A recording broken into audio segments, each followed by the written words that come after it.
Welcome to the Indian Cultural Forum. I have with me today Susheila Nasta, the editor of a rather unusual literary magazine called Wasafiri. Thank you for being with us, Susheila. Great to be here. I actually want to begin with how Wasafiri was born and, of course, ask you about this very intriguing name, Wasafiri. Okay, so it started in 1984. It was the organ of another organization, which was called the Association for the Teaching of, it's a bit of a mouthful, African, Caribbean, Asian, and Black British writing. And it was a certain moment in Britain when, there was a lot of racism. There was a need for a magazine to look at writing by people from these backgrounds who had settled in Britain. Mm-hmm. And it started really with that kind of idea in mind. In fact, it started more with a pedagogic aim rather than a literary one, because the Association for the Teaching of African and Caribbean and Asian Literature was an organization trying to pressurize the exam boards, the Oxbridge exam board, for example, for the sixth form, to teach writers like V.S. Naipaul or Jean Rhys, Anita Desai, a lot of the writers that are so famous today, which people weren't reading. They never had access to these people. Mm-hmm. So when I started it, one of my ideas about it was to provide a forum for writers to dialogue with each other and to get serious reviews of these writings by well-known writers and by lesser well-known writers, because of course the lesser well-known writers didn't have a hope of ever getting looked at in any national newspaper, and therefore their books weren't seen. And mind you, these were all writers who were writing in English. They were all writers at that point, in the main, writing in English, that's right. But the name you may be intrigued by, and people used to say to me at the time, why have you chosen such a funny name? Nobody's ever going to buy this magazine, Wasafiri, Wasa what? But of course everybody's Wasafiri now. It's a journal of international contemporary writing. It means, in the Swahili, travelers, and we used it really as in terms of the notion of cultural traveling. So the idea of writing across worlds, traveling across oceans of stories, bringing writing to different readers. And I deliberately chose a non-British word to actually to interrupt people a little bit and to think about this writing in a much broader context. Well, it's extraordinary that you've managed to survive for so many years. I don't know if you describe Wasafiri as a little magazine, but as we all know, the little magazine or the alternative magazine has a moment. It peaks and then is replaced by something else. So I must say that to have survived for 3 decades and more is extraordinary. Would you say that it was partly because you began with a certain emphasis on African and Caribbean literatures, but it has grown into a truly international magazine? I think we've been lucky. I think it began as a politically motivated thing, and it's still politically motivated. Of course it is. All literature is in some sense political. Right. And it's about telling the truth, so-called, or telling versions of the truth. But basically at that moment in the 80s, it was a very good moment to get funded, because paradoxically, and maybe for the wrong reasons now, people of so-called ethnic minority origin were winning funds because the government at the time was so worried about race relations and thought that those black and brown people suffered from racial disadvantage. So the best thing to do would be to give them a bit of arts money to make them feel better.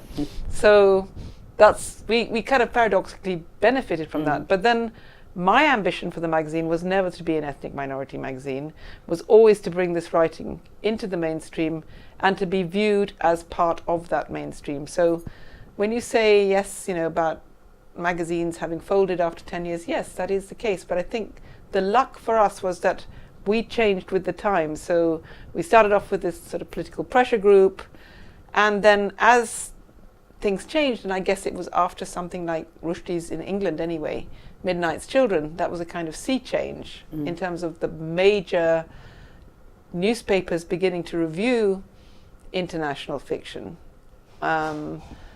at that point, we changed not because of that, but we began to broaden our horizons to move beyond Afro-Caribbean, Asian writing in Britain, and to look at diasporic writing worldwide, which we'd always done, migrant writing. So, for example, in recent years, we've done a Bosnian issue, we've done a Palestinian issue, we've just about right now to bring out a Bangladeshi issue, which of course I suppose fits in our normal kind of Asian mission. But we've done issues on book history, all kinds of different topics. We're doing one on Australian and South African poetry very soon. We're doing something on radical publishing that's coming out in the next year or so. I want to go back to something you said about the origins of the magazine as a political pressure group. Now, this is, of course, something that interests us tremendously in India right now. How we writers and readers know that literature is a political enterprise in a very complex and overall way. But, I think for a lot of people to see the writers' constituency as capable of forming a political pressure group is actually quite alien. We've been getting a lot of responses in India saying, why don't writers just go back and do their work instead of making interventions in public space?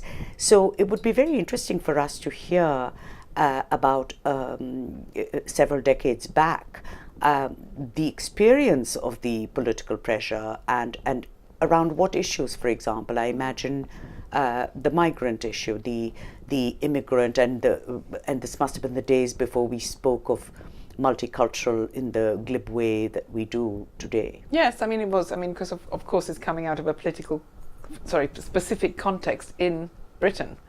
So yes, it was concerned, I suppose, with politics in the broad sense of why certain writers didn't get reviewed, why certain critics, so a white critic, for example, a Julian Barnes, if you like, or someone like that, wouldn't be asked to review an Anita Desai novel. Now, that might be just because he didn't know anything about Anita Desai, but there was a broader thing at work there. So you'd get well-known African or Caribbean or Asian public intellectuals always being asked to review books by people like them. And this caused a kind of big problem. I'm sure it's a familiar one. Absolutely. So, a lot of the people who are on the board of Wasafiri now, who are quite well-known writers, many of them reacted against this kind of ghettoization. And so that was one of the political contexts. The other was literally getting visibility for these writers and for them to be seen on a par with other writers. So one of the strategies we used was to publish, someone famous like Sam Selvon, who I did a lot of work on, for example, alongside a very, unknown, perhaps, Caribbean writer, so that people could see there was a kind of interrelationship and there was a process and a tradition, and that there were traditions of writing coming up, and these people weren't just immigrants sitting in Britain, writing out of a ghetto in their bedsit or whatever sort of fantasy people had about these things. If I may be, if I may play devil's advocate here, I'm sure that publications like Wasafiri has helped to break this ghetto to some extent. But at all these years later, we still see, for example, that if you have, say, an Indian writer being published in England or in New York, you would have certain specialists, I could call them. You would probably have Indians reviewing them, but they happen to be Indians who are closer to the international marketplace or are part of the diaspora. So you have, again, a kind of interlocutor who is interviewing, say, for The Guardian or for the New York Times, and who's something of an expert on writing coming from the subcontinent, for example. So to some extent, the power centers have not really changed all that much. I absolutely agree, that's still going on. But many of those people who are asked to do those reviews, for example, there's a well-known critic called Maya Jaggi, who wrote for The Guardian for many years, did a lot of those profiles. she's often asked to do the so-called Black or Asian writer, but she's long since moved beyond that, and she writes about writing worldwide, and she gets very, very irritated by this kind of pigeonholing. So it tends to, yes, it's still going on. It's going on in the publishing houses as well, where you get, as you probably know, with the the history of something like Zadie Smith's novel, or when Brick Lane came out with Monica Ali, you get reviews in the Sunday Observer saying the big immigrant novel, or I got rung up, I think, when Arundhati Roy's book came out. I think I was working at the University of London then, saying, would I like to come on the radio? Is this another Rushdie? And you think, come on. And I immediately said, no, I did not want to go on the radio to talk about whether she was another Rushdie. So this is going on, but it's getting better, because I think some of the literary prize culture, although it's still very enclosed, but at least the International Booker now includes, it's just joined up with the Foreign Fiction Prize. So there's literatures in translation as well as literatures in English. It's broadened its scope to kind of an international orbit. The thing about Wasafiri, and maybe that's why it's survived, is that it always goes for quality. We always go for, quality trumps politics for us in terms of publishing. Well, it's a very complex balance. It's a very complex balance. And we don't go looking for the right kind of thing to say, as we've often been accused of doing by reviewers, actually. But we definitely go for, writing that is assessed and peer-reviewed and is of a high standard. But we also, as we have done with this new Bangladeshi issue, we're still giving a space, where needed, to voices that haven't really been heard as much as they should have been. So it is a delicate balance. And when one of the first ever reviews of Wasafiri in the Times Literary Supplement, first of all, we were told it looked a bit like a sixth form magazine. Then about 10 years later, it was reviewed again, and there was a really harsh critical review of it by a critic saying that, unlike the 1930s literary magazines like the Transatlantic Review or something like that, which kind of went for art's sake and aesthetics, it was basically politically correct. It was sponsoring women's writing and, this new Black and Asian and post-colonial literature. So really, the Arts Council was only funding us because we were saying the right sort of things about cultural diversity, but it was nothing to do with whether the literature was any good. That has stopped now. We had a very good TLS review last year on our 30th birthday, and, it's been seen as something to reckon with, and that makes me very happy, because that's actually what I wanted to achieve. But it's taken a long time. I can imagine. I wanted to get back to the themes. I know, of course, that you've had a special issue on Palestine. I wrote for that. So there, because of the nature of Palestine, it wasn't just geographical, but the very notion of Palestine. What about some of the other themes that you've had? Have they tended to be geographical? What have you done with the languages from those areas? The new issue you have from Bangladesh, we need to, of course, talk about its timing and how interesting it is for all of us to look at literature from Bangladesh at this point.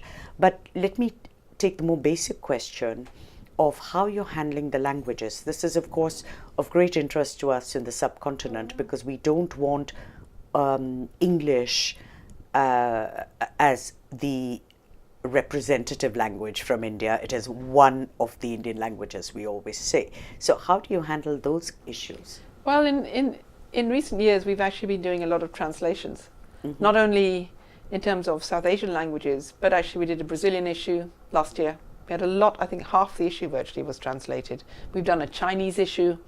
Much of that issue was translated.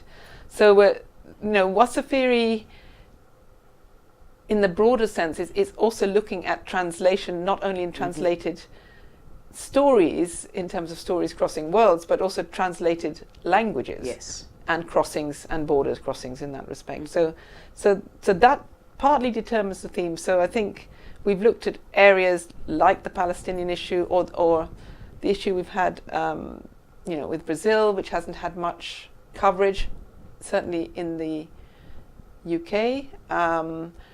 We've now recently obviously published the Bangladeshi issue, which, you know, I guess I could read you something. I mean, it's called A Voice in the World. And ironically, I was sort of browsing through all the back issues of Wasafiri before I came out to India.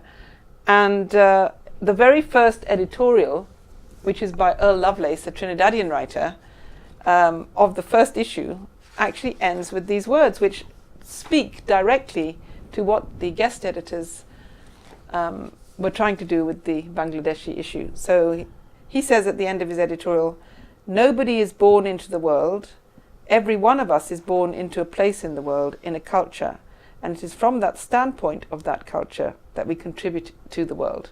So if there's anything really behind Wasafiri, I think that is it. And so this issue... Wonderful pinpointing of the complexities of location. Yes. Not just geographically, but in terms of imagination, the territory of the imagination. And where you come from, and where you look from, and what you see. And multiple homes. Exactly, exactly. So in a sense, it's wonderful that this issue, which is coming out of Bangladesh, which in a sense is at a crossroads again, in terms of the sort of debates that have been going on between obviously Bangla writing, writing in English, the whole political situation post 1971, and it's a kind of war tribunal that's been going on. And I think, you know, some of the judgments were announced yesterday or the day before. I mean, it is at a kind of crucial point, and it's at those crucial points that you get wonderful literature coming out. And Anis Ahmed and Ahsan Akban have been putting this issue together. It's a wonderful mixture of life writing, poetry, fiction. Some of the writers I've never heard of, but they're obviously very well known in Bangladesh. And the thing about doing it with Wasafiri is it's providing a platform for all those voices to be read, and read by our... And so important at this point, where absolutely. writers are under siege in quite a literal way. And there's issues around freedom of speech, yes. And there's also, I mean, it's not only Bangladesh in terms of, if you like, the Anglophone, it's also Bangladesh's location in terms of South Asia, because obviously you have Indian writing, you have Pakistani writing, and then it's sort of shrouded a little bit by Calcutta. So where is Bangladesh in all of this? Yes. It's sort of not quite there. Yes. So both the links actually with Calcutta and the rest of the subcontinent, but also the specific in Bangladesh. That's how do you go about this? You go around finding guest editors for each issue? This must be such a complex enterprise. This time, actually, they came to us with a proposal. The guest editors of this issue had actually been running the Hey Dhaka Literary Festival for 3 or 4 years. It's no longer the Hey Dhaka Festival, it's now the Dhaka Literary Festival, which is great. I think as the momentum built up from that festival and the audiences, they wanted to do an issue that spoke from Bangladesh to the wider world. I think the feeling, as they say in the editorial, is that Bangladesh is expanding in all kinds of ways, in terms of its economics, in terms of its trade, or in all kinds of other industries, so why not in the cultural industry? There's a lot of translations in this issue too, and I think it coincides, and I can't quite remember with what the name of the organization is, but it coincides with their translation center that they're developing at the Bangla Academy, and they're going to bring out lots of fiction, I think, and poetry in translation. But I'm happy to hear that literary festivals have their users. Well, they're not a literary McDonald's, I don't think. Beyond giving writers a holiday. Where would you say your constituency of readership is? Because you have such a range of themes, and of course I understand that in a way it is you're serving as, what shall I say, a more politically correct interlocutor between the rest of the world and what we in India always describe as the West, in this specific case the UK. But who would you say is your faithful readership? I think it's become much more difficult to say. We used to have lots of hard copy subscribers. Those have reduced. We now co-publish. We were independent for 20 years. We now co-publish with Routledge, who have an online platform. And, you know, from their statistics, we have readers all over the world. Sometimes 9,000 pieces are downloaded. It seems to be, I haven't quite worked out where they're all coming from. They're definitely global. There's a lot in South Asia. There's a lot still in the UK, and there's a lot in the US. Quite a few in Europe. But also, we have readership in Moscow, we have readership in the Caribbean, and quite a lot now developing in Australia. And one of the things we also do is run a new writing prize, which we've been running now since the 25th birthday, since 2009. And one way you can tell about the readership is that this year we had 650 entries, and we do it in 3 categories: life writing, poetry and fiction. There's a prize for each. So new writers can do it, and then we publish them in Wasafiri. And the entries came from all 5 continents. Amazing. And Amazing. Ranging from, I think, 12 years old to 84.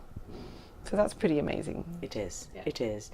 And in terms of the actual content, generally this would, you've never gone into the arts. It's really been a focus on literature.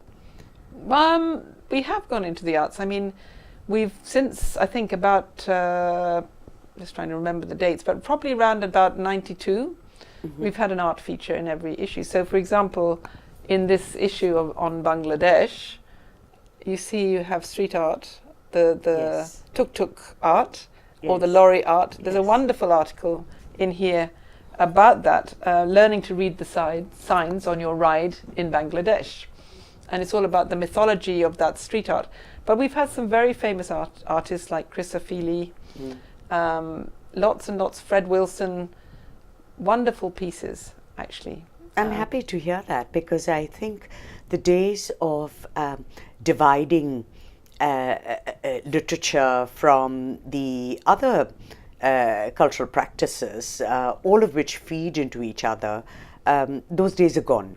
And I would think that in a way, because writing depends so much on what is being done, say, in film or theatre or street art, to show those links is something quite valuable. Well, Susheila, thank you so much for joining us today. Thank you. It's been wonderful to talk to you.